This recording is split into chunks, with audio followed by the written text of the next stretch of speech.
శుభోదయం. క్రీస్తునందు ప్రియమైన దేవుని బిడ్డలారా, మన రక్షకుడైన యేసు క్రీస్తు యొక్క పరిశుద్ధ నామములో మీ అందరికీ ఉదయకాల శుభాలు తెలియజేస్తున్నాను. దేవుని యొక్క మహాకృపను బట్టి దేవుడు గత మాసమంతా మనల్ని, మన కుటుంబాలని, మన బిడ్డల్ని ఆయన హస్తాల్లో, ఆయన రెక్కల చోటును భద్రపరిచి ఈ 5వ మాసంలో మొదటి దినంలో ఉదయకాల సమయంలో దేవుని యొక్క స్వరవినగలిగినటువంటి కృపను దేవుడు మనందరికీ దయచేయటాన్ని బట్టి దేవునికి మనం ఎంతగానో కృతజ్ఞతలు చెల్లించాల్సిన వారుగా ఉన్నాం. ఈ సంవత్సర కాలంలో గడిచినటువంటి 4 మాసాలు మన పనుల్లో, మన ప్రయాణాల్లో, మన బాధ్యతల్లో దేవుడు మన ఎడల ఆయన తోడయ్యుండి వెన్నంటుండి ఆయన కాపుదలు మనకు అనుగ్రహించాడు.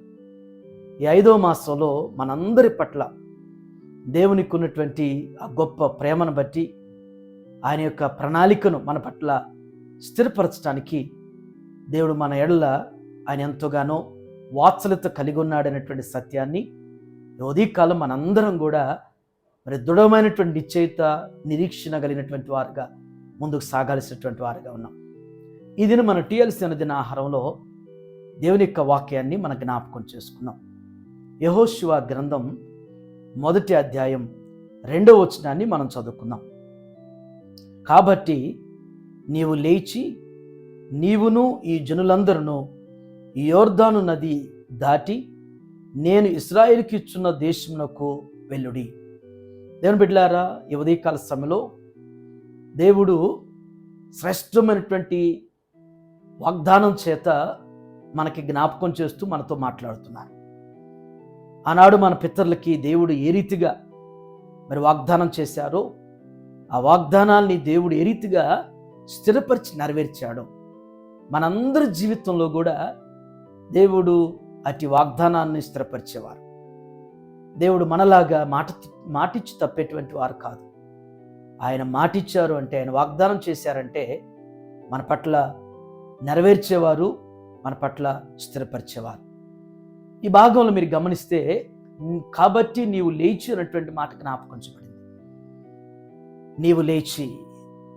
దేవుని బిడ్డలారా, జీవితంలో గత కాల అనుభవాలను బట్టి ఇక అక్కడే నిలిచిపోయినటువంటి వారు ఉంటారు, పడిపోయిన వారు ఉంటారు, కృంగిపోయినటువంటి వారు ఉంటారు. ఇక ఇంతేలే నా జీవితం, మా జీవితం, మా కుటుంబ జీవితం ఇక ఇంతే అని చెప్పేసి నిరుత్సాహంతో నిరసించినటువంటి వారుగా, కృంగిపోయినటువంటి వారుగా కుప్పకూలిపోతుంటారు. దేవుడు అలాంటి స్థితిలో నుంచి మొట్టమొదటిగా మనల్ని నీవు లేవాలి అనేటువంటిది జ్ఞాపకం చేస్తున్నాడు.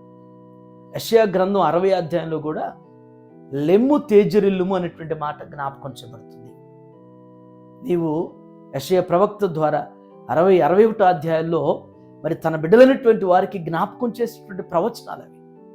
నీవు లేవాలి, నీకున్నటువంటి పరిస్థితుల నుంచి, పడిపోయినటువంటి స్థితి నుంచి, కృంగిపోయినటువంటి స్థితి నుంచి లేవాలి అనేటువంటి ఆ ఆశ, ఆ వాంఛ మనకు కలిగినప్పుడు దేవుడు మనం చెయ్యిచ్చి మనం లేపుతాడు. నేను అలాగే ఉండిపోతాను, నేను అక్కడే కూర్చుని పోతాను, నేను అలాగే ఉండిపోతాను అనుకుంటే జీవితంలో కార్యాలు చూడలేవు. నువ్వు ఎక్కడున్నావో, ఏ స్థితిలో ఉన్నావో, ఏ పరిస్థితిలో ఉన్నావో, ఏ బంధకాల్లో ఉన్నావో, ఏ సమస్యల్లో, శ్రమల్లో ఉన్నప్పటికీ ప్రభు నీవు లేవాలి అనేటువంటిది జ్ఞాపకం చేస్తున్నాడు. మొదటి తలంపు. 2వ తలంపు, నీవును ఈ జనులందరూ ఈ యోర్దాను నదిని దాటి అనేటువంటి మాట.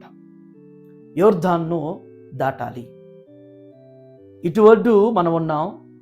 మనకి దేవుడు ఇవ్వబోతున్నటువంటి ఆశీర్వాద వాగ్దానానికి మధ్య నది అడ్డం ఉంది. యోర్దాను నదిని దాటాలి. మనం చూసినప్పుడు అనిపించింది, ఈ నదిని మనం దాటగలుగుతామా? ఈ నదిని దాటగలిగినటువంటి శక్తి మనకుందా? జ్ఞానం మనకుందా? బలం మనకుందా అని చెప్పేసి నది కనబడంగా నిరుత్సాహపడిపోతాం, నిరసించిపోతాం. ఇక నా వల్ల కాదులే, నేను దాటలేనులే, నాకు అంత జ్ఞానం, అంత బలం, అంత శక్తి, అంత ఓపిక నాకు లేదులే అని చెప్పేసి నిరుత్సాహపడతాం. దాటించేవాడు మన దేవుడు. నీవు దాటాలి అనుకున్నప్పుడు, నీవు దాటాలి అనేటువంటి ఆ కోరిక, ఆ వాంఛ, ఆ ఆశ నీలో ఉన్నప్పుడు దేవుణ్ణి చేపట్టుకు దాటిస్తాడు.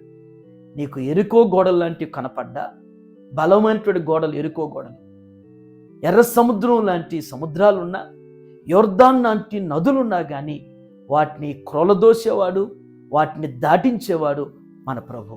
ఈ ఉదయం దాటాలి అనేటువంటి ఆశ నీకు ఉండాలి. మూడవ శ్రేష్టమైనటువంటి తలంపు ఏంటంటే, ఇశ్రాయేలీయులకు ఇచ్చుతున్న దేశమునకు వెల్లుడి. వాగ్దాన దేశంలోనికి దేవుడు మనల్ని ప్రవేశపెట్టబోతున్నాడు. ఈ ఉదయం దేవుని బిడ్డలారా, ఈ మూడు తలంపులు నీవు లేవాలి. రెండవది, దేవుడే దాటిస్తాడు పరిస్థితుల్ని, మనకున్నటువంటి సమస్యల్ని, ఇబ్బందుల్ని, వాటన్నిటిని కూడా అధిగమింపి దాటించిన వారు దేవుడే.